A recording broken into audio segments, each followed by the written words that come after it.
For some people, the outdoors is a hobby. For others, it's a lifestyle. Torque wheels are built for the ones who chase sunrise on the water, track game through the timber, and spend weekends towing boats, campers, and ATVs to the next adventure. With a full lineup of wheel sizes and fitments for trucks, SUVs, vans, trailers, and RVs, Torque wheels are made to match your lifestyle and your rig. Wherever you go, whatever you haul, go with confidence. Visit TorqueWheels.com to find a retailer near you. Planning a fishing trip shouldn't feel like a full-time job.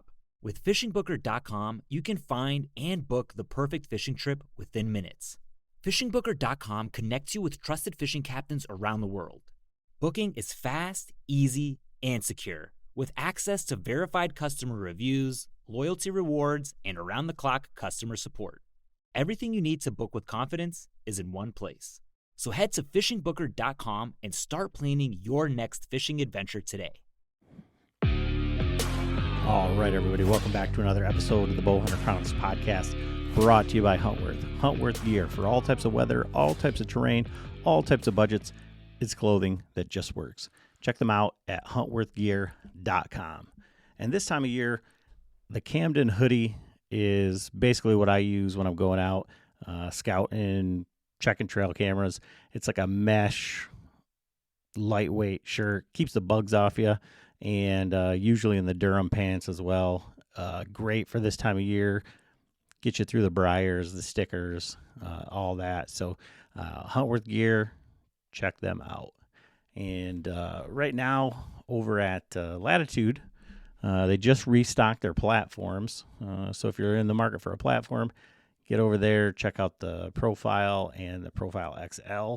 And I believe they have still the Praxis packs in stock.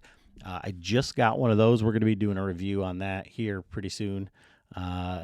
Pretty excited about that. That's the one that I've been really eyeballing.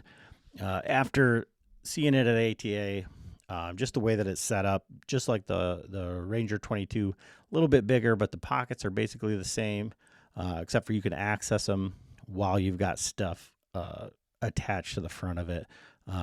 Which I think is just, when you're trying to get stuff out of your pack and you have all that stuff, whether it's your platform or outer layers on the outside, then you want to get something from the inside of the pack. It's such a pain.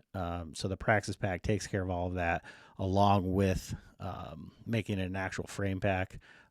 Just really excited to get to use that and try that one out. And I did get some of their 7mm ropes too. And like I said before, Jake went through that hitch, and we're going to do a comparison between the 8mm ropes and the 7mm ropes. But that hitch, just sliding up and down, is just super fast. You don't need an ascender. Definitely worth checking out. That's on their 7mm ropes. So latitudeoutdoors.com, check that out. You can use code BHC to save 15%. And then get over to yellowstone.ai, check out their Y2 cameras. And if you activate one of their Y2 cameras on the unlimited plan, free video all the way through September. Super deal. And then if you get 4 cameras or more activated, you automatically get cheaper service you're automatically in their elite plan. So definitely worth it if you're running a couple of trail cameras, which a lot of people are running 4 or more. So check them out at yellowstone.ai. And I've just been really impressed with their cameras, both the sensor being pretty sensitive, getting deer way off in the distance. You'll get something, you have to look, and there's a deer, 50, 60 yards in the distance, and it's pretty slick. Real happy with them, real happy with their service. Can't say enough good things about them. And this podcast kind of talks a little bit about trail cams, like the way that I use them versus the way that Nate uses them. And then he goes into a little bit of kind of what we're doing going into the season, how we're going to use this trail cam information, and what to do going forward, instead of just taking these pics and looking at them and saying, oh, look, these deer on camera. Oh, they're gone now. What do we do? Trying to make a plan with pictures that we get now and how to utilize that for going forward in the season. And Nate kind of recaps what his experience at the meetup down at the rail yard with the Angel Road Outdoors. So check that out. Always happy to have you guys here. Thanks for listening. All right, everybody. Adam back with another episode of the Bowhunter Chronicles podcast. Got Nate with me today, and I'm pretty excited about this podcast. Nate and I were like almost doing a podcast before this, and I'm like, calm down, Nate. Like we gotta save the good stuff for the podcast, because I kind of want to do this like as a series, because it kind of ties into like what Nate always wants me to do. And trying to explain to him like how I hunt and like what my style is and how I use some of the tools and the trail cams and stuff like that. But before we do that, so Nate, I wasn't able to go down to the meetup, the Angel Road Outdoors, Brett Postal, or I guess Postal Brothers, meetup down there. And so this is the second year that you've been down there and able to go to that. So there's a pretty decent roam showing down there. And, just seeing the pictures, a lot of guys that I would have liked to have been down there to talk to. Yeah, man, it was a lot of fun. Went last year. Brett and Adam, they do this little meet and greet thing down in Fenton at the railroad or rail yard or railroad. It's like a rail yard. Rail yard. It's a pretty cool thing. Adam has Taco Grilla is his company or his business that's there.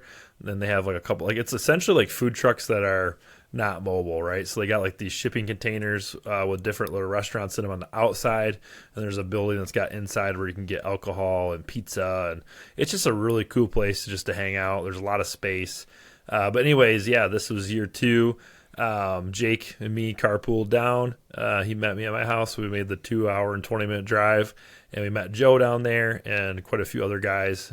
And yeah, just similar to last year. I think there was a little more people there this year. I was able to kind of stay the whole time. Last year I kind of bounced in and out because I made like a little family weekend out of it. But the wife and the kiddo stayed home this time, and me and Jake went down there and hung out for like, I don't know, 6 or 7 hours, and talked a lot of, seen some familiar people, got to touch base with, made a couple new friends, and essentially the whole time everyone was just talking deer, talking a whole bunch of different things. I don't know what Adam talks about or Brett talks about. They get a little crazy sometimes, but Boogeyman was there, and he was being eccentric self he always is. And yeah, there was a lot of cool things that we talked about, business and deer and how to take time off, Western, hunts. I would pick Joe's brain, Boogeyman's brain about a couple things, and it was just a good low key time to hang out with like-minded people. So, like, for people who've never been to something like that, and I find it so funny because we say this all the time about like whether it's hunting out of state or like not necessarily like prioritizing hunting, but I feel like it's almost like, as like guys, as like men, like prioritizing time for ourselves or like things that we do without like making it selfish. There's definitely a line, right? And especially if you're doing things like this where it's like podcasting, or you said like, oh, it's a business or like whatever, where those lines get blurred and you're like, oh, I'm doing all this stuff for this. But so we do TAC, we do the Patreon hunt, we do all these things where we do get to meet all of these people and make these connections and see these people that we may only text back and forth with or see on Instagram or whatever. So how important do you think, or have you found it to be able to like sit and have conversations with these people or meet them in real life? Yeah, man, I really enjoy talking to anyone. Like I try to make friends with everyone, or try to see what I can learn from them, or I'm just that way. Like I'm an outgoing guy, so anytime there's an opportunity for me to get around, people who are like-minded, I'm just like enthralled with it. Like talking with Billy, you know what I mean? Like I met him last year, and like that guy, I just love hearing his stories, and he hunts so different than me and do that. And I feel like for me, like looking forward to that and spending time with guys, and it allows, like, my day-to-day stuff is kind of chaotic, and I'm always trying to do this and trying to do that. You're staying up late editing videos maybe, or trying to do the next thing in the space, or, you know, looking at Onyx before you go to bed, and just like kind of focused on like what I want out of a deer season, or what I'm trying to accomplish myself. When you go down there and meet meet DJ and, you know, Kevin from the Deer Hunter podcast, or any of these guys that kind of are like, Josh Arbogast, you know what I mean? Like, I love talking to that guy.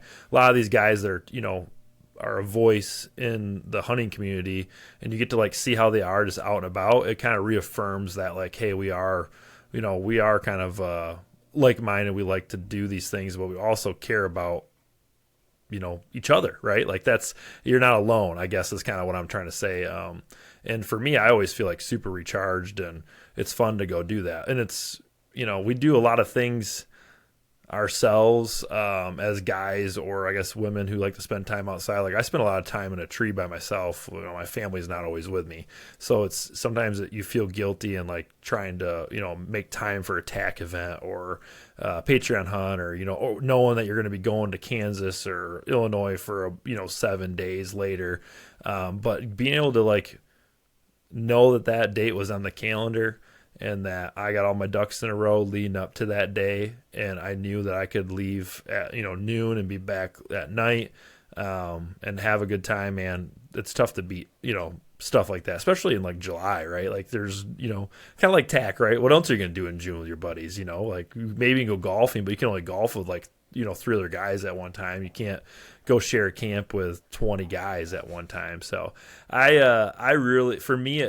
I always like relying on people. Like, I don't want, like, relying on them as in like a way to communicate or share stories, share laughs, be there for someone, because they'll be there for me one day, like that kind of stuff. And the group of people who are there are just those kind of guys. And it was fun to see the same guys, you know, year 2, and looking forward to seeing guys year 3 and continue to kind of build on it. I mean, Barefoot Dave was there with his little kid, right?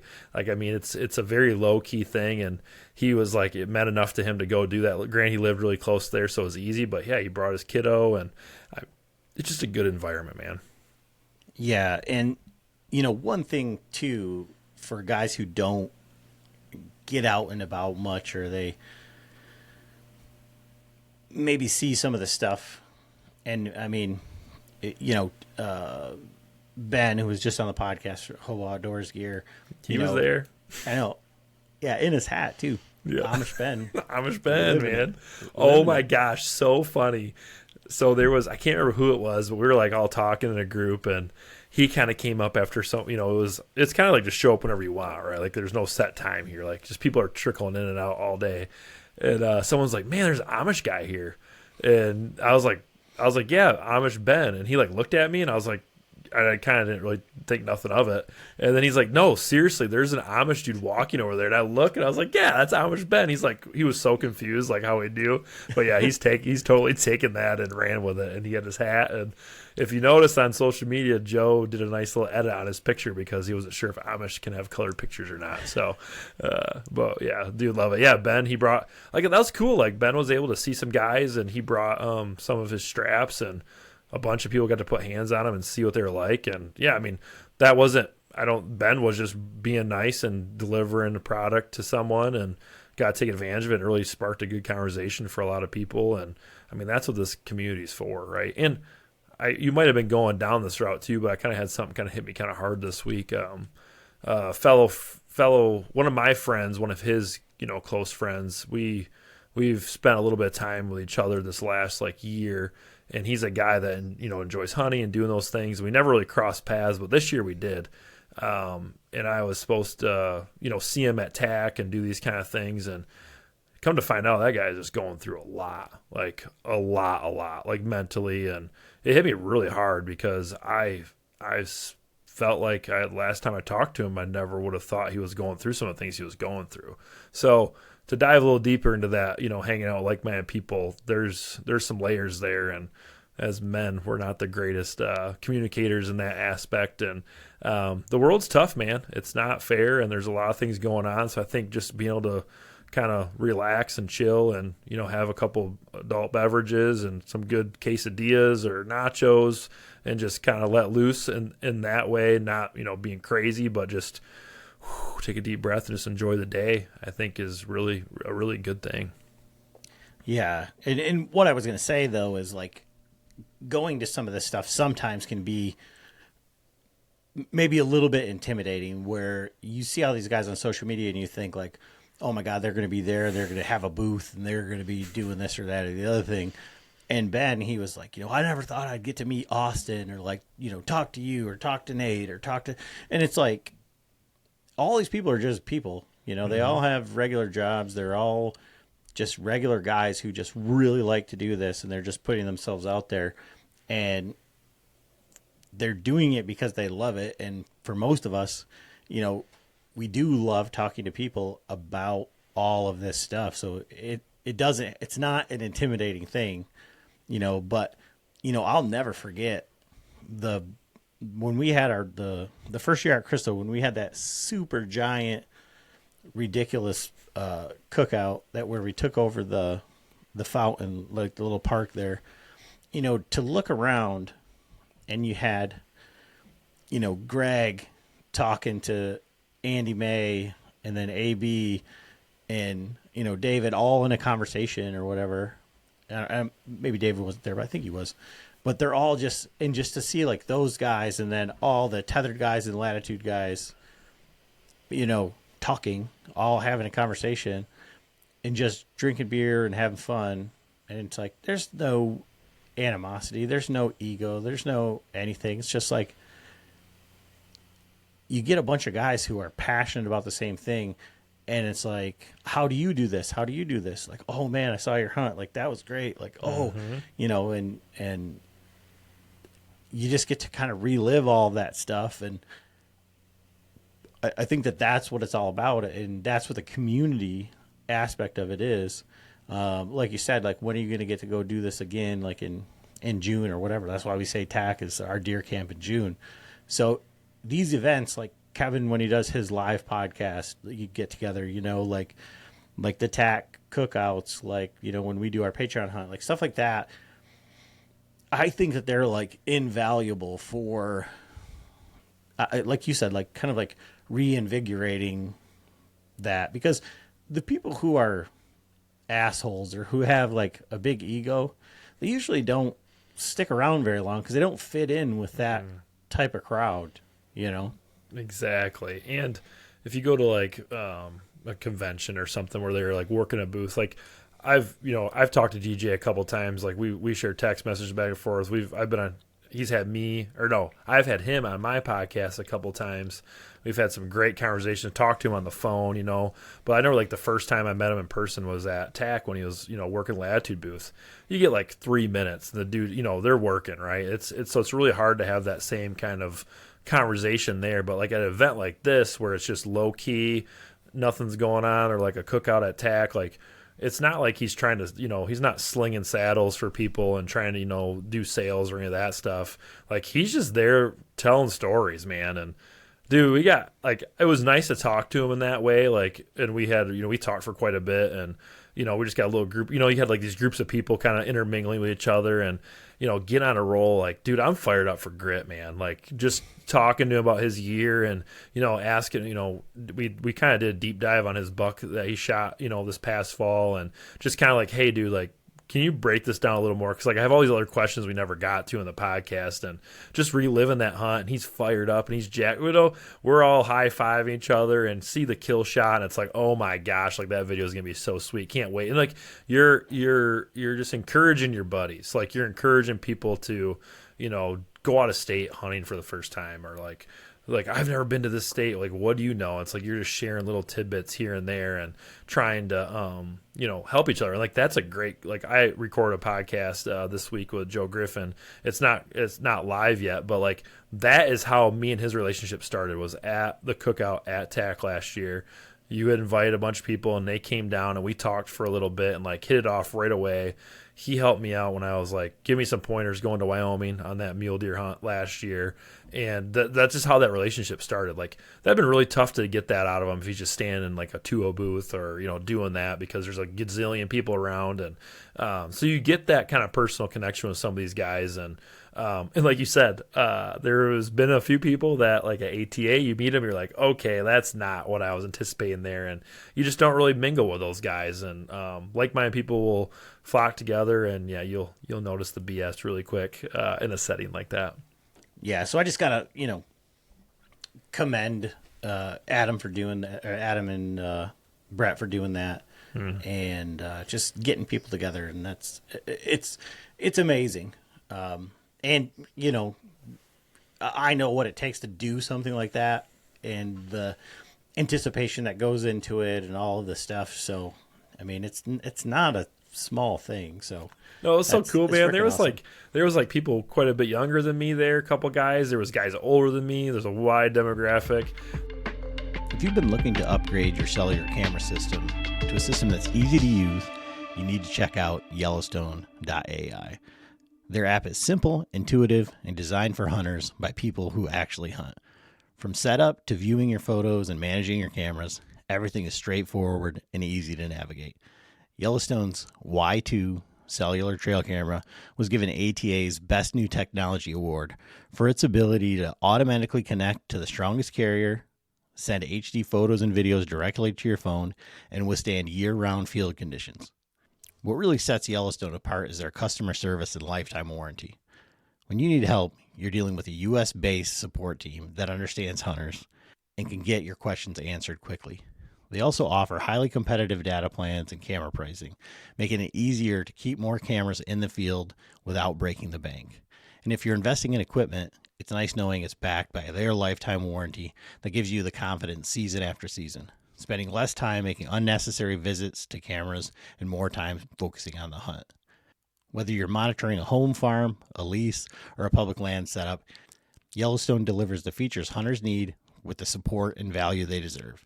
Head over to yellowstone.ai and see why more hunters are making the switch.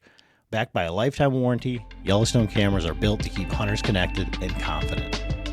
I believe his first name was Jeff, and I'm sorry if you're listening to this, I can't remember your last name, but like, I know him probably through social media, but we're just having a great time. Like, some of his buddies came by later, and like, it was just a hangout, right? And it was, really cool. Like, Rob was there with Katie, and just, all things he's got going on in his life, and he made time to swing by. And, guys were driving. Me and Jake drove 2.5 hours. I know Rob drove an hour and a half. Kevin came from Traverse City area, so, that's like a 4-hour drive. I mean, he ended up getting a hotel and made a long weekend out of it. Like, these guys are, there's a community there. And if you're listening to this and, you feel like you're missing that, like, the way to get that community started is you do have to put one foot in front of the other, right? Like, you have to make that first step, and maybe it won't work out the first group of people, but you'll find some like-minded guys. And I mean, that's out there, I'm not friends with everyone, but I've found a lot of great friends over the years.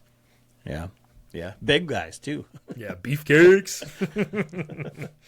So, so what I was excited to talk about is, so I've been out there putting out trail cameras, kind of up around like where we do our Patreon hunt and stuff.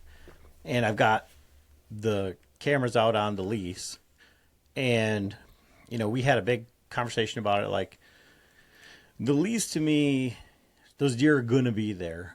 Like, it's not, I don't, obviously I suck at shooting or whatever. It's like, there's fish in the barrel and I shoot the barrel, but they're there. Like, it's neat to try to figure them out, see what's there. But I think, trail cameras on something like that, sometimes it can be like voyeurism. Like, you're just looking at these deer like, oh my gosh, look at that. Like, and then I can see how guys get to the point where they're like, I just want to pick the one that I want to shoot, because these deer are there. Like, you get to know them, and, they come by, and it is kind of neat. Like, where I put one of the cameras, we put up like a licking branch with a rope, and it took about 2 or 3 weeks for them to find it, and now they're consistently using, and all the bucks are using this rope. I mean, they're in their bachelor group. There's a ton of them using this rope. So that's kind of cool, like a proof of concept type thing. That's where I put out the DH3, you know, and they're there. And then the other scrape that I just stumbled upon in the dark is where, I mean, that's the hub, right? That's does, fawns, bucks, everybody. That's the party spot. That's the community scrape. That's the rail yard. The rail yard. Yes. You know, they're there. I can see in the pictures, man, or the video. It's like you weren't kidding. That is a giant scrape. Not because you went in there with a shovel and made it giant. Like that is just a bare dirt that deer use all the time. No, and it's really weird because it like goes up on a hill. It's like the tree that it's under is kind of like reminds me of like the Mr. Miyagi like bonsai tree. Mm-hmm. It's kind of like a funny looking beech tree, but it goes up on this hill and like the whole thing is a scrape. Like every side of the tree, like I said, I got up in that tree. I said, "This is the only place that I can hunt." I've seen bucks here in daylight, like as I drive by, so they have to be nearby there. The only place I can hunt it is on a south wind. There's so many more places that I can hunt on any other sort of northwest wind, but on a south wind, this is the only decent spot. Yeah. So I went in and got up a tree, and as soon as it broke daylight, I was like, "Oh my God, like this is insane." Yeah, there's no vegetation anywhere on that. Like there's just no vegetation. No, and so it was just wild. And on opening day of gun season, like that's right where that buck was going. That winded Frank, because I told him where to sit, and he didn't listen to me. He wanted to do what he wanted to do. And then it came running directly out of there. And, you know, I didn't want to take a running shot at 250 yards or whatever. You know, call me unethical or ethical. Yeah, ethical Adam. Yeah. They've been too easy. That's why you didn't want to do it. Yeah. I mean, you see me shoot a turkey with a shotgun. On the move, through a window. That might be your best quality. So you talk about shooting, fish in the barrel, shooting the barrel. Like eventually you keep hitting that barrel, there's going to be no water left in it. So you're bound to get them one of these times. Yeah. But I'm excited. And, you know, I don't know, like, how to... Can you see how guys think it's like they get that's my deer when you have that many deer, like consistently day after day you're getting like pictures of them, that guys get attached to deer in like a possessive way? I don't know. I mean, maybe if there was like something special in there or something. But like just because they're only seeing those deer on like that picture. Like, so they think it's like, it almost becomes, it's hard to see the big picture. So, like, I know when I first started running cameras, that's what would happen to me. I'm like, oh my gosh, that's my deer. Like, I'm shooting that buck. That's my buck. Because I just was seeing one snapshot of its life, and you get thousands of pictures of something, and you get that way, like, when you're younger. It's like, and I'm not that way anymore. Like, I've learned over years, but every time you know, I get it. I get why people get so fired up about it, and they don't like it when people shoot their deer, because they live vicariously through a trail cam picture or video. But I think for me, like honestly, and maybe I'm wrong, and maybe this is just like a different way of thinking, and maybe guys will tell me that I'm wrong, but like I think like my view of it is like the absolute inverse of that, because normally, and we'll get into it in a bit, but I'm just out there like essentially prospecting, right? And so when I hit something gold, I'm like, okay, that's cool. Like, this is a good spot. And it isn't like, oh my God, that's my deer. It's like, okay, so what is that deer doing around here? And on public land, like, what's around there that's going to screw it up? Like, where are the private places where the guys are hunting where they think it's their deer, right? Mm-hmm. Like, but you know what I'm saying? It's like the inverse. Like, I just get one or two pictures, and I'm like, okay. And if I start to get consistent pictures, or even just pictures of like lots of deer in the area, like I hunt it like it's always the rut. So I'm just like, okay, if I can find deer, I'll find the does, bucks will be there because I just figure out the terrain or whatever. And I think that that's the way that I've always viewed it. And now to just see these bucks every day or whatever, like, it's like the other shoe's going to drop at some point. Like, they're going to spread out. Things are going to happen. It's nice to know that they're in the area, but, like, they're not, you know, nature is nature. They're not all going to stick together. They're not all going to be right there. So I'm not going to be disappointed when they're not there. But like I said, what I was going to say is, like, what I am excited about is, you know, Stella went out there with me to set the cameras and make the mock scrapes and do all that stuff. But is it still like Dad's putting her on these deer, or like, you know, I'm just taking her out there to just murder one? You know, that's, you know what I'm saying though? It's like, you know, she's like, oh, I want to shoot that one. You know, the one that's at the end of that little Yellowstone clip that's got his head right in the camera. That's freaking a nice deer. You know, it's not, you know, what did you tell me? You needed 2 more years? I said, dude, 2 years. Whew, that deer would be giant. He'll be a monster. I might have given you days, like, you know, 700 and some days. He'd be really, really 750 days. He's going to be something. He's going to be something special. The little thing you just said about, you know, your daughter going out there with you, and is she just going to murder a deer? Or you're still like, yeah, you're putting her on a deer. You, like, all your knowledge is, she's benefiting from your knowledge, right? My son has benefited greatly from my knowledge, which I've benefited from my dad and my uncles and all these people I know, right? But that's, you have to lay that foundation and, like, understand, like, hey, this is what I'm thinking, and doing those things. And maybe she will murder a deer instantly, you know, using that word kind of, I don't know if you're using that because of what that lady said to us. Yeah, I was just going to say, you can't put this on the Rome podcast. Yeah. But I look at it this way, like, my son has had some easy kills. Everything kind of worked out really well for him, and, you know, that's that internal struggle of, is this too easy? Is he going to keep doing it? But this year he kind of said, you know, I don't want to hunt the youth hunt, Dad. I don't like not being able to, you know, gun hunt and shoot a buck with you and Mom, or up at Grandpa and Grandma's, like those kind of things. Like, we just go out there and shoot a deer in like an hour. And I'm like, yeah, that's kind of, you got the only bean field in the area, and I'm fortunate enough to usually have one of those for you, you know, every youth season. Pretty easy to find a deer, and fortunately we have good deer around. And he's like, I think if I'm going to hunt the, you know, youth hunt, I'm going to do it with my bow. And because we're trying to get him to, you know, he can pull like 32 pounds back, so like he's getting there. And to me, that was like a win as a dad. Like, okay, like he's understands, you know, he's understanding somehow, you know, not because I'm telling him he can't do it anymore. Like, he's coming to these conclusions himself. And we went and set some cameras after work the other day, and it was like mosquito-y, nasty. Like, usually I don't set cameras in July. I wait till like September, or when I'm doing my fall plots.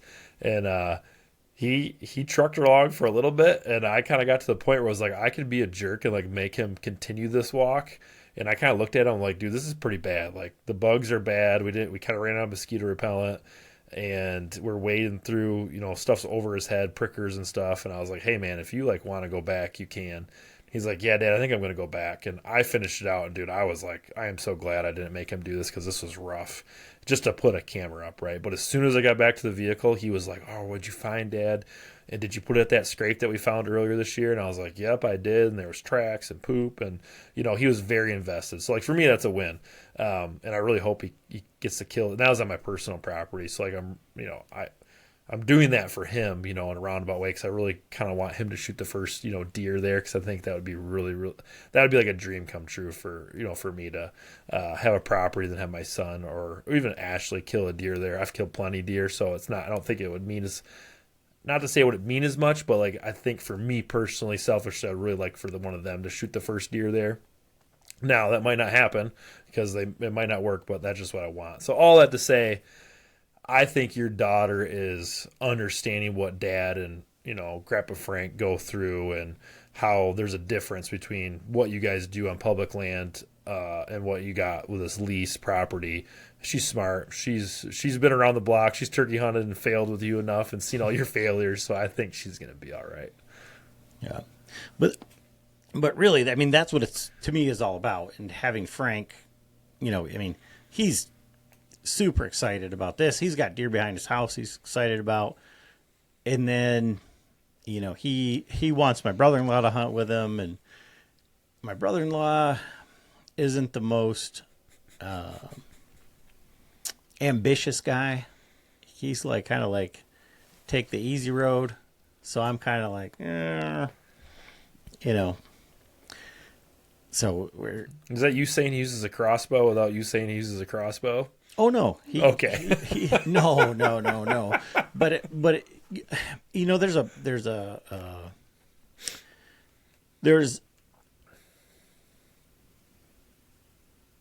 a portion of it where he was always on limited time, so he could, but it's always been like kind of like, I don't know. I think the way that he feels about fishing is the way that I feel about hunting. So he'll get up early and he'll go and put in a lot of work to fish. What's that, bud? The Lincoln Summer Sales event is on now with exclusive offers? Oh, so you want to feel the wind pouring through the available open panoramic vista roof on a road trip? And spend the afternoon beachside hanging out on the back of the spacious Lincoln Splitgate? Okay, I'll schedule a Lincoln test drive today, right before your vet appointment. Visit your local Lincoln retailer or learn more at Lincoln.com. Visible puts the ultimate wireless hack in the palm of your hand. With unlimited 5G wireless data and hotspot designed to keep you connected, powered by Verizon's 5G network. And no contract holding you back. Plans start at $25 a month, or get the premium Visible Plus Pro plan and save $10 on your first month when you use promo code HACK. Make the switch at visible.com. Terms apply. See visible.com for details. But hunting is like, take me to the trout pond. I just want to hook something that I can eat. Yeah, the act of just being outside and hunting is what is enough for him. For me, just being on the boat, just sitting on the water and disconnecting from reality is all I need out of fishing. I don't need to like catch a thing to enjoy fishing, and I don't wake up early to catch a fish. Yeah, I could do it without fishing, but it's like he's not getting up early to go hunting. Like if it's a chance of rain, no. Cold, probably not. You know, got to get up early. How far are we going? Probably not.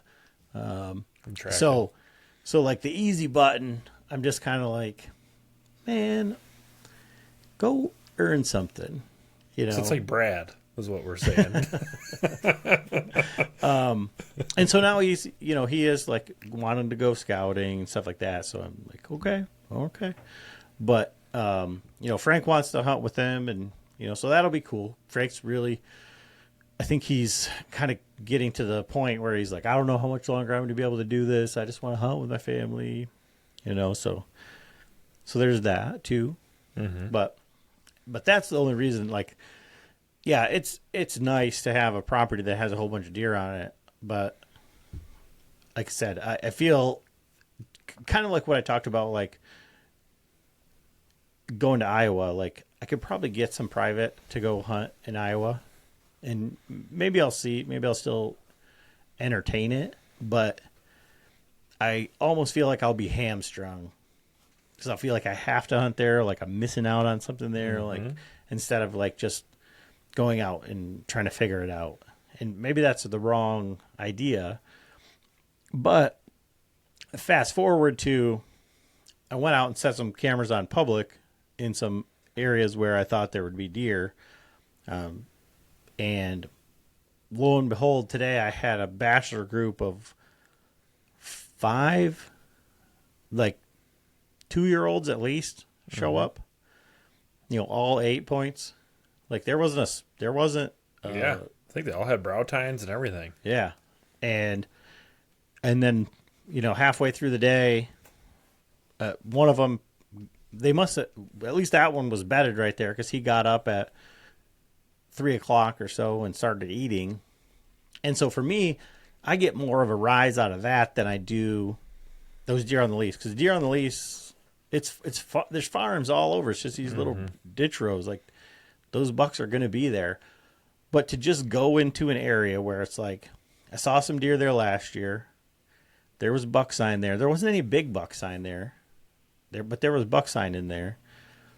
And to go in, and I set one camera where I thought there was going to be a travel route, but I set this camera just basically like as a observation camera, just to kind of see what was going on, because there was a lot of activity like in this little field, and I just wanted to see what was cutting this corner. And for the longest time, I got just pictures of nothing. I got one picture of a buck in there at night. I couldn't tell what it was. And then all of a sudden today, there's does and fawns and does going through there and bucks. And so to me, that is what makes me like excited. However, just like you, having cameras out, especially on public land in July, is a rarity for me. And then at the same time, to have, deer where it's like, okay, because you're always like, and this is kind of where I get into it, is like, you're always like, well, you could do this or you could do that. But I'm always, like I said, I'm just hunting for the rut to see like what comes by. It's never like I have this deer that I've been watching or that I want to kill or that I'm trying to figure out. So this might be like a step in the right direction of like, okay, so I've located a pocket of bucks. So what is the next step? Yeah. And so that's where you come in. Oh, wise 5-year-old killer of 0 on public land in the state of Michigan. So next step, I mean, we should probably backtrack just a little bit.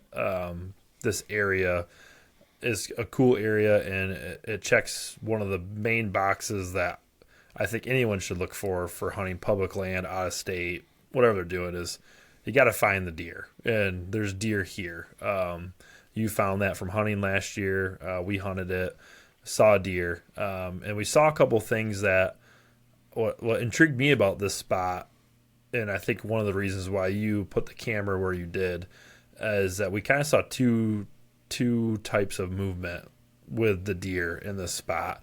And then we scouted it and hunted it a few times. It was like, okay, we definitely need to see what if there's more to this puzzle. The public land puzzle is a lot bigger and longer developing than some private small acreage, pieces are. And just to hop in here real quick, is like, I didn't consult with Nate. Like, the other camera that I set there, I told him, I said, hey, we found this, I'm going to go set this one here. Yeah. And I was going to set the other camera in an entirely different spot. And I walked in there and I found, God, I hope it's a bear camera, because if it's not a bear camera, it's the dumbest camera I've ever seen in the woods.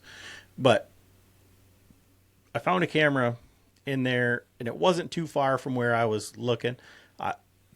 I'm still confident that you could kill a buck where I want to set this camera, but like you said, the mosquitoes were like legitimately going to carry me away. And I just didn't see one good spot. The camera that was in there was pretty fresh. I mean, there was like the brightest Mr. T size chain in this thing on. So it was very recent. And then I walked into another area where it looked really good, and it will be an amazing rut spot. But there was one ladder stand in there that was in a pretty decent spot. So I did the Eric Nelson trick, and I put a stick, leaned it up against the ladder so I can go back and see if the stick's moved. Then somebody's been up there. But there just wasn't anything like where I was confident that I wanted to put a camera in there. So I went all the way around to set that other camera, and then on my way out, I was like, you know what? Let me just check this out. There was a bunch of scrapes in there. There was a bunch of scrapes around it. Yep. And I was just like, I want to see what's in here. But I didn't say, hey, Nate, what should I do with this other camera? Or what do you think about this spot? It was just like, I want to see. And there was a couple beds in this field. Yes. And so I was like, I want to see what's going on. Because there was a, like, all this, like, the things of sign that you would look for, like beds, droppings, old rubs, scrapes, was in this opening. Yep. Like at some point in this opening, so there was tons of deer activity. So I was like, well, I'm just going to set it right here and see what shows up. Right on an edge too, like right around an edge transition. And yeah, so when you sent me those pictures, I was like, oh yeah, like that makes sense. Like that's a great pivot from not seeing what you want to see the other way. So my brain instantly goes, okay, got the confirmation that what. So there's a couple things how I look at this. Like this is July. We're getting these bucks and these deer in July, but the time of October we hunted last year, there was still deer there. So like that right there is a win for me. Like we know that there's still deer in there when the acorns start dropping and the summer patterns change into the fall pattern. So like for me, that's really good. And they're kind of doing a similar thing to what we've seen with our eyes on that limited time we hunted, in there. So that's a win. Now it's like we got to kind of like expand the bubble a little bit. And I do the same thing on any piece of property I have. I will expand the bubble as much as I can. And I am handicapped on property lines, but that doesn't mean I don't look at the big picture and try to like strategically think about like how I can, like, I think the interesting thing about like small knock on door permission properties is like when I was scouting a spot where I hung a camera earlier this year, I'm thinking of like a 20, 30 yard move because I don't have any other opportunity to intersect these deer except for like this line because I have property lines I have to deal with. So I have to really fine tune that like set for like the wind or whatever. If you have a bigger space, you can maybe attack these deer hundreds of yards away or another section or across the road if they cross in a row. Like you have a lot more options. So I don't think you have to get quite as detailed until you like figure them out. And I like, so we know the bucks are there. We know they're there in the time of year we're going to go hunt them. Now we kind of have to like, I like what we kind of have going on. You have another camera that's kind of slow right now that might have to get tweaked just a little bit, but that camera from what we saw last year should produce something, I would think, if by the middle of September you don't have anything on it, then we're wrong. But I would anticipate that activity will pick up in that area kind of around then when acorns start dropping or maybe pressure from people, hunting or private land stuff or whatever may happen. I don't know. So I look at it that way, and we scouted, me and you scouted it after we hunted that one morning when that doe busted us, and I don't know how you didn't, like, the shot was right there at him, but you just had a couple branches in the way. But I like that because there's a line of travel, and if you look, it's like, dude, if they're not there, they might be over there, and that's kind of exciting for me, and makes it fun to hunt. And I don't want to use the word easy to hunt, but like, it's not one of those spots where it's like, man, it might not be worth our time. Like this could be definitely worth our time. Well, and that was the thing last year and it was so fun last year. Like last year is going to be so hard to beat, and not, yeah, it was fun because we killed a lot of deer, but the fact that you and I ended up, without talking about it, in the exact same spot. Yep. And I just wandered in there on a pivot. I was like, okay, well, I can't hunt where I wanted to, but I think I like where this is. And then I got in there and I was like, oh, I can see a little bit. I'm going to move a little further. And then I just started getting busted because it was right at that same time, I think, when you had that big deer go by you. Yep. Because I wasn't in there. I mean, I was just gray lighting my way through all that. And that's when I found those scrapes. And so I was like, okay. And then I had that little buck come by. And then I had 5 bucks go by, which could be all of these bucks. All those ones, yeah. But I had 5 bucks go by where we put that other camera. And so just again, so for me, if we want to talk like compare and contrast, the lease is surrounded by ag. It's got these little fingers of woods. Like, put a camera in there, one of these bucks are going to walk by it, right? Mm-hmm. But in a gazillion acres of public, you walk in and you can find what you're looking for, and you put that camera in that spot, and the deer are there. I mean, that to me is what, like, you can have all of, quote unquote, your deer, like my deer, my buck type stuff. For me, again, that goes back to the world's worst bow hunter stuff of like the validation of being like, okay, now we're starting to hone it in. And maybe this is like, and this is kind of like where I'm going with this like podcast, and I would like to kind of continue this, is like, what's the next step? Like you always say, like, oh, well, you should try this, you should try this. Well, okay, so now here we are, what, 3 months, 2 months away from the season? August, September, October 1st. So what do we do? And for the listener, so if they're in a similar situation, for the listener, what do they do in those next 2 months? What are we looking for? Because, if it seems absurd, okay?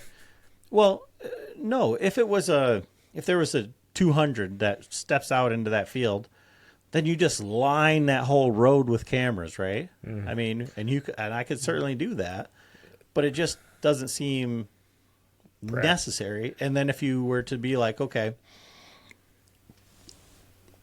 that's not how I operate, but I know guys that do. But I mean, it would be easy. I mean, that would be like so we got them coming down here. So let's just go. Okay, so we know all these terrain features. What's the next terrain feature that looks cool? Let's put one here, and we should get those same deer, and then I'll just say, okay, well, we just got to get them between here and there. Yeah. So I had a 200, and I didn't add any trail cameras at all to my arsenal, and just how'd that work out for you? Hey, he wasn't anywhere near my cameras when he got killed, so it wouldn't have helped me. Well, I mean, what good is more pictures? Like, that's kind of how I think about trail cameras. Like, I don't need to have more pictures of them. I just need to know that there's a deer I want to kill in the area. So we got the pictures now. Like, I wouldn't even worry about setting another camera or even going in there until velvet's shed. Like, that Labor Day weekend, second week of September. If you have them still on those cameras that you have placed, occasionally we're in the chips if they've kind of ghosted it a little bit, and or if they leave and haven't came back by the time that happens, then I think it's time to make some of those terrain feature pivots, or maybe you got to go spruce up a mock scrape in a better area that you find, white oaks that are loaded or something. Like, that's kind of how I look at things. Like, I'm going back to, okay, like all these private properties I have such a history of trail cam pictures and trail cam locations that I knew of the 7 cameras I have out right now, 6 of them were in spots I've already had cameras before. And I knew I was you're not going to see me excited probably until like September, because like they typically aren't around. A shooter buck doesn't show face until then, like in these spots. Like, that's just kind of my life. I might get a straggler here or there, like a random picture, but I don't really get giant velvet deer unless I have bean field or alfalfa field, and I don't have either of those this year. So like corn year, this is what I do, and I know my results are going to be X, Y, and Z, and it's so far tracking that way. Like, I'm just like praying that these Yellowstone cameras are as good on battery life as what they seem to be, because otherwise I just wasted, $50 to $100 on batteries for like some does and fawns and raccoons that are moving through an area and grass moving. So for that spot, that's what I would do. I would not go back in there until that September time frame where you can find acorns, which we know are in there, and then you can maybe if you got time, do a loop and try to maybe find the other bedding area, because what we seen last year, there's more than one bedding area because of the deer travel that we were seeing. So if we kind of locked down that one, which was easy because we seen the beds with our eyes, like they're there. we knew. There's a couple spots that we haven't confirmed that. So like that's how I always did it. Like if I got a new property, that's what if I want to know if it's a pass through area or if they actually do bed there, and then I back figure it from there. And a lot of my stuff is around ag, so like that back figuring is pretty simple once you find the bedding area, and then it's just a matter of what time of year are they in that bedding area. Then I have to be a smart hunter and know how to get in and out of there and what winds to go and time of year. I try to have a simple approach when I do these things, because I get years to learn a buck. So if I fail for 3 years, he just gets that much older, and then I can get him when he's old. Yeah, just thinking about it, like it doesn't, trying to like again compare and contrast. Having those deer on private and go in there and okay, these deer go through here every morning, and I go in there on opening morning and I shoot one. That's the size of any of them that are behind you. Yeah. Or if I go shoot one of those 2-year-olds on public, I guarantee you I'd be more excited about one of the 2-year-olds on public.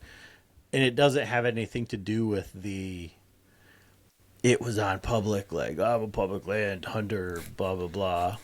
It just is because of, again, like that prospecting, like the validation, like you understand what I'm saying? I relate to that.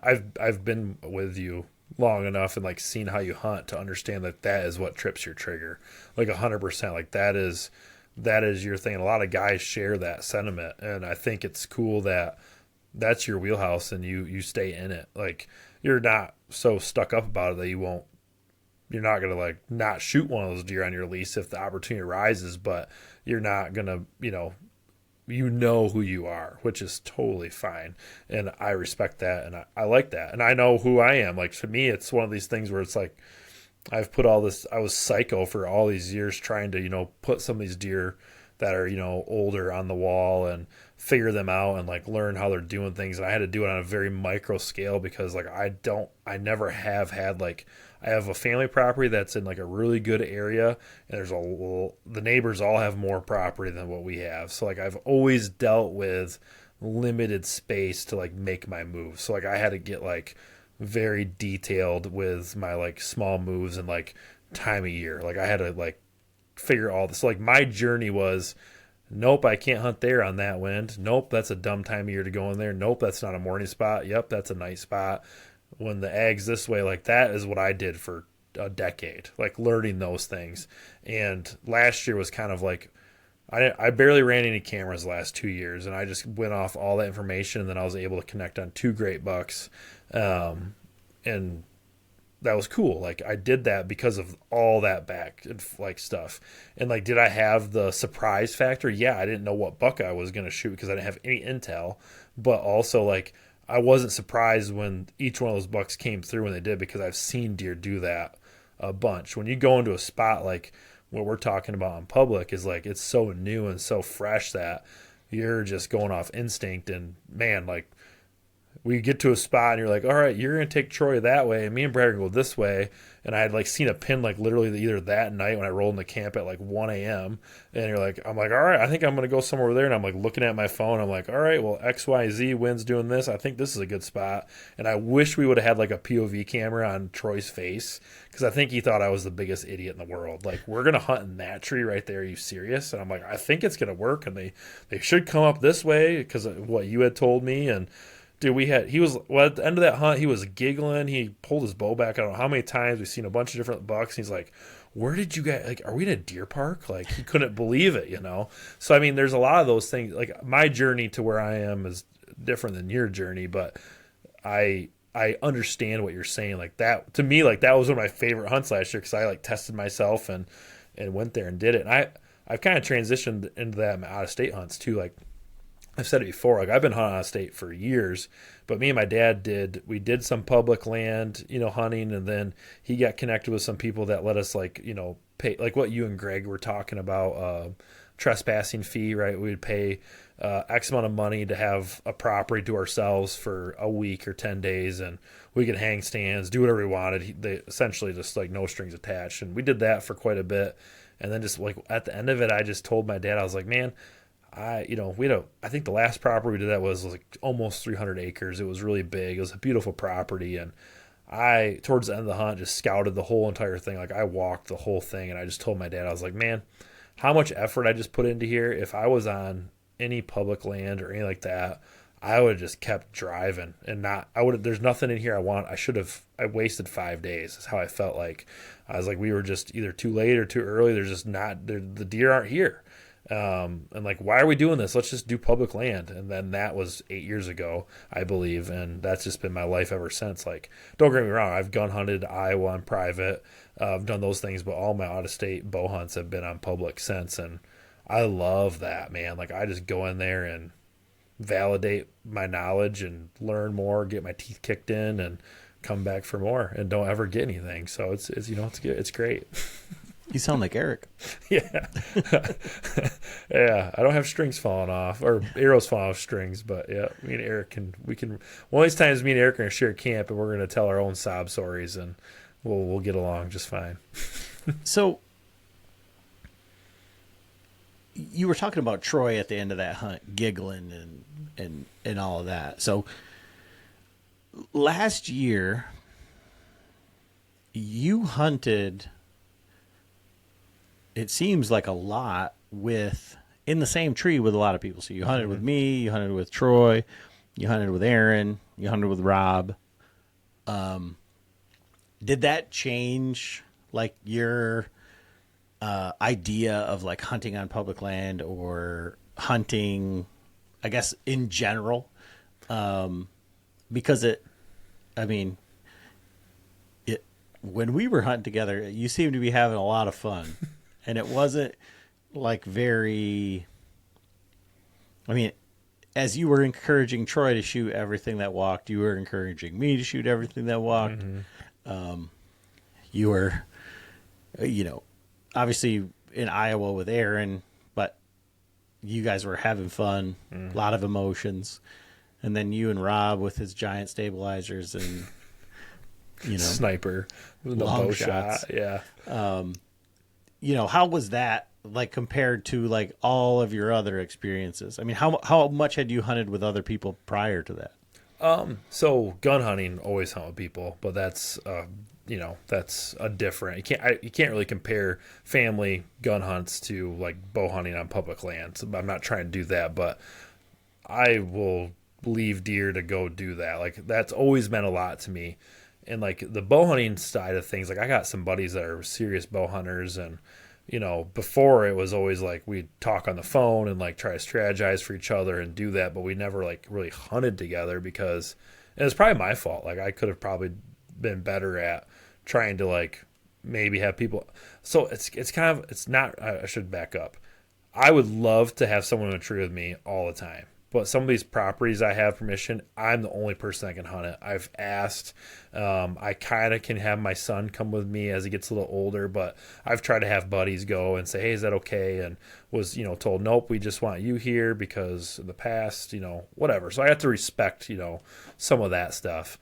I've taken my brother hunting with me. He bow hunted for a couple of years and tried to get him into it, and we shared some stands. So, like, I've done this with my dad, like when we were out of state hunting, setting stands for him, and we're scouting together and texting back and forth. But we never really hunted the same tree that like maybe like if I had shot something or he did, we would briefly do it. And I'm trying to think some other experiences. I mean, bringing new people into bow hunting, like I've done that quite a bit. Like one buddy, he never hunted before, and we scouted some public land, and he went out there and he had like 10 different opportunities to kill. Need a laptop that's built to perform and designed to last all day? Select Windows 11 PCs starting at $499.99 are now at Best Buy. Learn more at bestbuy.com. Best Buy. Imagine that. AI is moving fast across the enterprise. But without visibility, it's just chaos. Different tools, different models, different teams using AI in completely different ways. ServiceNow turns that chaos into control. With the AI Control Tower, you see all your AI across the business in one place. What it's doing, what it's done, and what it's about to do. So you stay in control. To put AI to work for people, visit servicenow.com. Or shoot at a deer with his bow, and like it was just hilarious because he could never get his bow back. Like, good time, right? Like, we scouted it. I knew the piece from rabbit hunting and had scouted it many times shed hunting. I was like, dude, if you just set up right here, you're gonna get a chance at a deer. And he didn't believe me, and he was just, every time we'd call me, he's like, oh my gosh, they were like right there, and tried to pull my bow back and they busted, all the stories he had. So I've been very involved with that. But like last year, sharing that hunt with someone and kind of being like the living vicariously through them with the lens or like as the hunt, it was like just felt natural. Like it was just like, wow, I really like this. Like this is a good time. The Troy's hunt was, you guys just threw me to do, we didn't know each other at all, and we were just having a great time in the stand, and he was successful, and that was cool to be able to capture some of that for him. Then me and you, it was like, obviously we're going to have a good time. Like, we're not going to be that serious. Like, we're serious about trying to kill a deer, but we're not going to be so full of ourselves that we can't laugh and giggle at each other.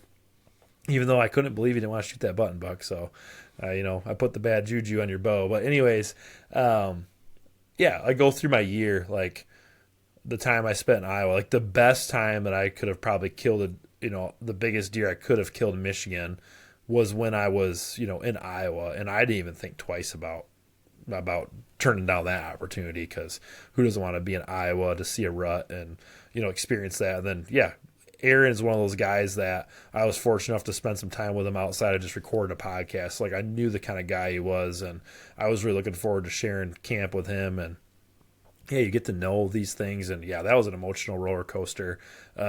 Still can't believe how that hunt went down.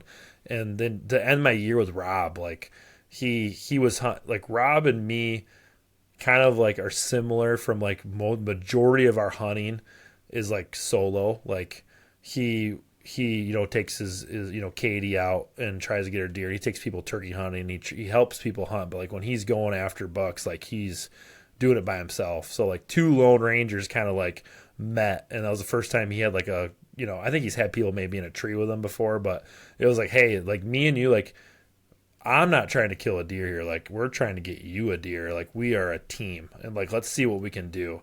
And what we accomplished in a very short time was a byproduct of like two guys working for one, and that was pretty cool. Like I don't know if I'm going to be able to portray that in like the footage or like when this video comes out, but like I think he would say the same thing. Like the reason why we've got on deer and like picked that spot and did all that was because there's two guys who love deer hunting that were in one mission, and it was to try to get a deer in bow range, which thankfully Rob's bow range is really far. But we did it. We did it in a spot neither of us had been. So, I mean, that means a lot to me. And 2025 was a great year for a lot of things. And being able to film a lot of people was one of them. Yeah, like I said, just because you said how Troy reacted, I think you were the same way, but I think it was more about I don't know. I think it was more about like the public land aspect of it, the fact that you were just going to a random spot, like, and it worked out. And to me, that's what it's all about. Like, it isn't about the trail cam pics or like whatever. Like the day before, seeing $5 on a, throw a dart basically. And the spot that I was gonna go, they should have shot a really nice buck. Oh my gosh, and, yes. So losing your linemen and finding the next day. I mean, like, you just like, this is a cool story. I love it. After last year, well, I hunted the Patreon the first year I did it, but I just went like by myself. I only hunted 2 times, and like the one time I scouted, hunted, and then took Joe Davis went with me the next day, and he had some doe sneak up on him. But we didn't even hunt the same tree. Like I was like, hey dude, let's hunt the same tree. He's like, no man, I don't really want to like impinge. I'm like, all right dude, well you go there, I'm gonna go 50 yards that way. I was like, they should be, from what I've seen scouting, they should be there. And then all of a sudden, next thing I know, I'm looking over and there's 2 does like by. I'm like, why didn't you shoot them? He's like, oh, they kind of snuck up on me. And I didn't tell him this, but like if we would have been in the same tree, we probably would have seen those deer, right? Like we literally like wasted an opportunity because we didn't hunt in the same tree. It was like how I looked at that. So that was year 1, a lot of fun. And then year 2, like I don't want to be in a tree by myself at Patreon Hunt anymore. Like, I don't care who it is. Like, let's get in the same tree. And I don't know if that'll be who that'll be with, if that's going to be with Brian, if it's going to be with Matt.com or whoever you're going to stick me with. But let's Matt's try to going to be it. in. Oh, that's right. He's going out west. Yeah. So you got Hezekiah. You got Hezekiah. That's Amish Ben. Amish Ben. Let's do it. Let's do it. Ben will be with me. So there's a big weight on your shoulders. So I want to pivot this on you a little bit, like, some of those things I said about wait until September, looking for acorns. Like, what's kind of like your thought with that, or checking that other potential bedding area out, like to go scout before season, or are you one of those guys like, man, I'm just gonna wait until I go hunt there and then maybe see what I can figure out? I don't know, and that's kind of like the thing is like, I've tended to just let the camera soak and just kind of see what happens. But I usually don't have cameras out this early, and normally I have a lot better idea of the area of like, I guess the why. Like if we get pictures on that other camera, I know the why. Yes. Like I know the travel route, I know what's going on. This camera is I feel like this camera is like the most natural deer movement area that's there. I feel like these deer, like, one thing that Frank has told me like a lot, and it just goes to like, I guess I see it a lot more like around like the pre-rut and in the late season. So like in the pre-rut, where you find an area that has like 1 million rubs, he's always like, these deer are comfortable here. They spend a lot of time here. So this deer was here a lot or for a very long time. So like staging area or something like that, but it's where he feels comfortable. And then in the late season, when you find those bedding areas, it's really easy to find those beds and then like all the poop everywhere. I mean, you can see that there's multiple deer there. They're there for a long time. But in this case, at this time of year, this camera's not on food. It's not really on a travel area. It's just on an area where it had everything. And so that's what's kind of got me wondering on like, because there's in and out of there's 2 travel routes. So it makes me almost want to go down the one travel route and put a camera over there. Like I said, I could pepper the whole area with cameras, which I don't think is necessary, but also if they just disappear. But I do understand the going back in September and like looking for, okay, so where did they shed their velvet? Where did they spend that time making those rubs? And once they split up, kind of what's happening. Yeah. And I did, when I was in there, like, spent some time, like, looking at the tracks, kind of seeing what's going on. There are a few other scrapes in there that were there last year that are still opened up. That gives me another idea of, like, what's going on. But as far as, like, what to do, like, it's kind of like I'm not exactly sure, just because of this is just like on a random area to kind of like validate the spot. And it's like, okay, well, I wasn't really expecting that. So now what? Yeah. Then one thing I forgot that's important, and I know people beat it to death, but like how we get in there, like that's going to be really important. Like now, what we know and seeing that, it's like, okay, that first way we accessed it with you that first morning was probably one of the better ways to get in there and hunt that part. But now we have this, it's like, well, and maybe you've already thought this, like I would look at the map and I thought about the spot. There's an access that we could come in with another group of people the other way. So it's kind of cool to know that.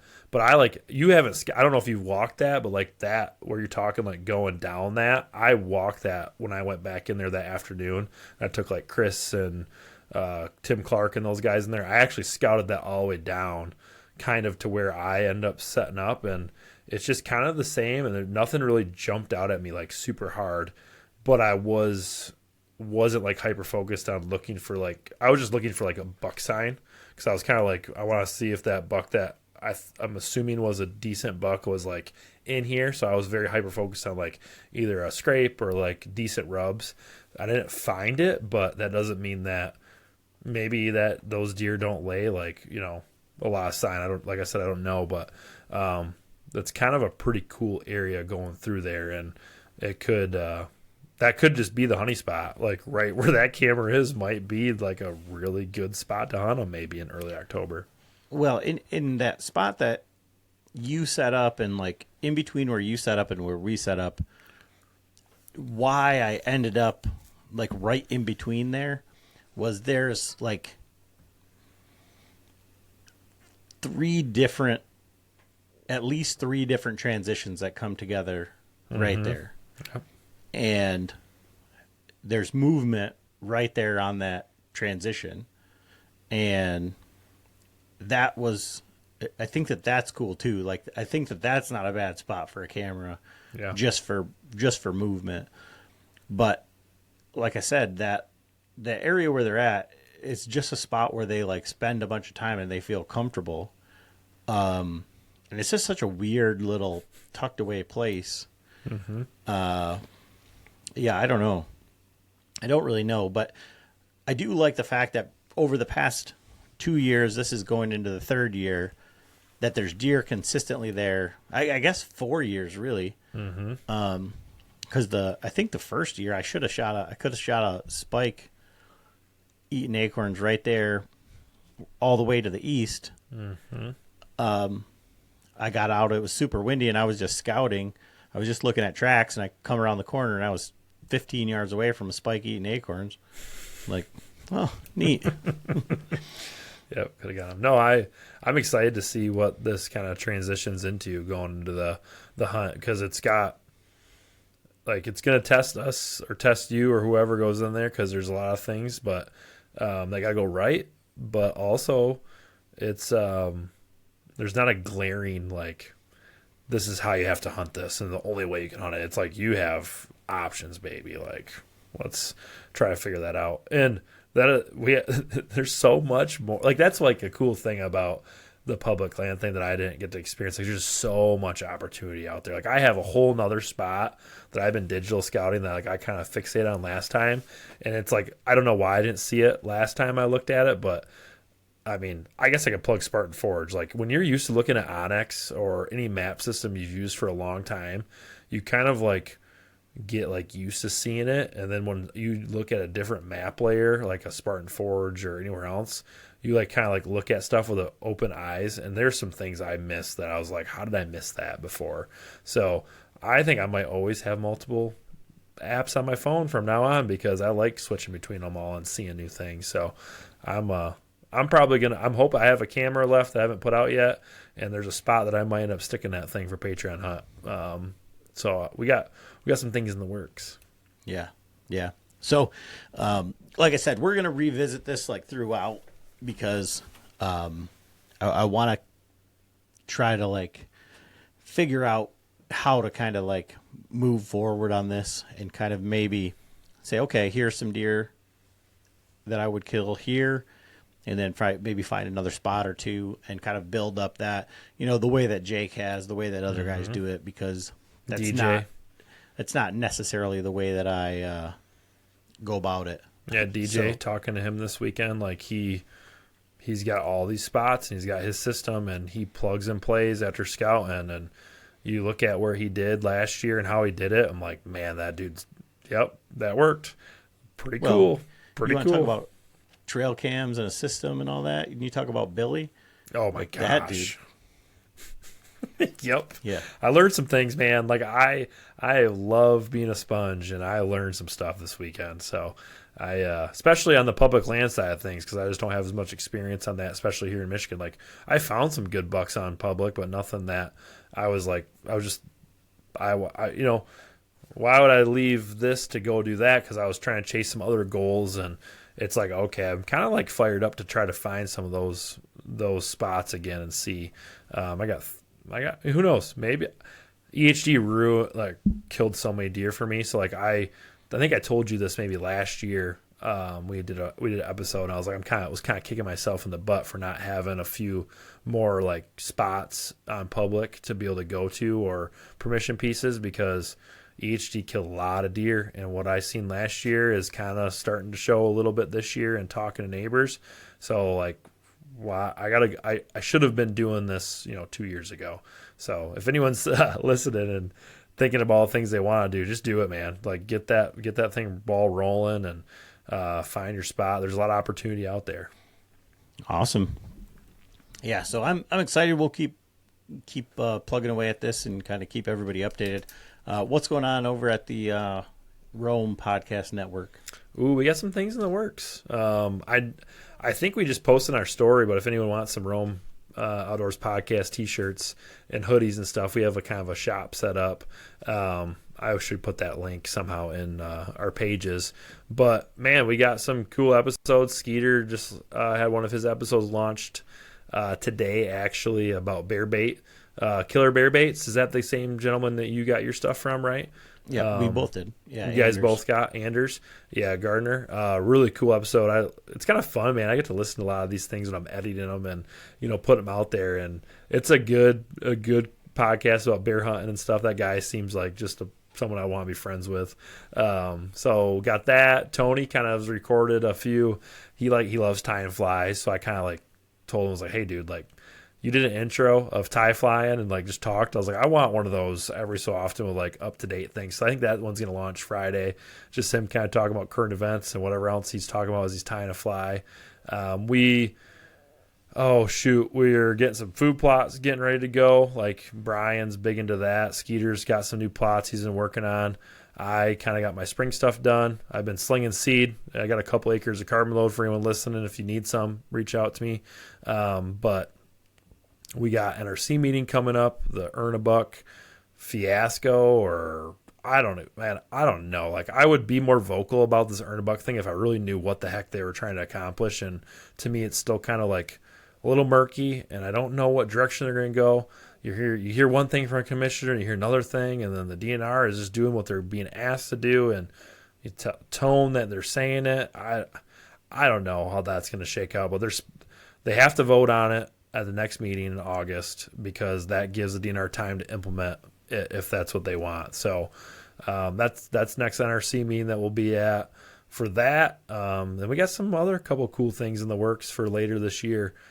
Just busy, man. Got a lot of good minds over here at Rome Syndicate. Joe is snapping some cool pictures at the ARO meet. We got some videos coming down the pipe. Like Rome's just busy, man. We got a lot of things. We just got to execute. Is the next phase. And just on the Earn a Buck thing, if anybody has any comments or anything, any issues, anything that they would like brought up, get a hold of me. Get a hold of Nate, Skeeter. The Rome podcast is got a seat basically at the table. Yep. They've got the blessing of the DNR to be broadcasting live, but they're going to have an ongoing slot in the 5-minute public comment. So that's going to be coming from the listener, not just our views, but for anybody who wants to get their voices heard, can't make it. Let us know, and we will get your 2 cents in there as well. Yeah, we'll articulate it for you, because that's something that Skeeter kind of camped with, and we were discussing like, hey, or Adam, like when you were at the last meeting, it's like, okay, we've kind of talked about something. Let's try to establish this, and it went really well. Talked to, Skeeter's got connections and the people we all know, and we're like, hey, we want to do this. Is that okay? And they're like, oh, we'd love that. Not to say don't send emails and do that stuff, but if you kind of like have a point or want to do a quick little thing that we can, and maybe it's just one person has a big point, we can focus on that. Let us know. We kind of told them like we're going to like express what we're hearing in our circles, like what guys are kind of feeling, and just have that line of communication. And there's a lot of conversations that have stemmed from us being there, outside of the meeting with some of the commissioners and DNR people and just learning how things are going. And we're really excited to continue to build on that for the guys that can't be there. We want to be the eyes, the ears, the voice for fellow hunters who are unable to make it to these meetings. Yeah. So, all right, Nate. Well, I appreciate it. And we will catch up with you here soon. See ya.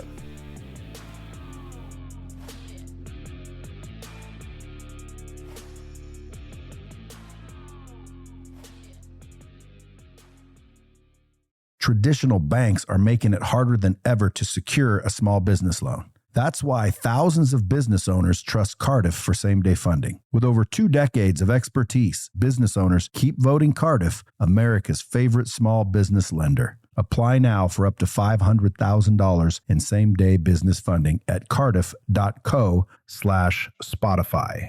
Again, that's cardiff.co/Spotify. Cardiff. Borrow better.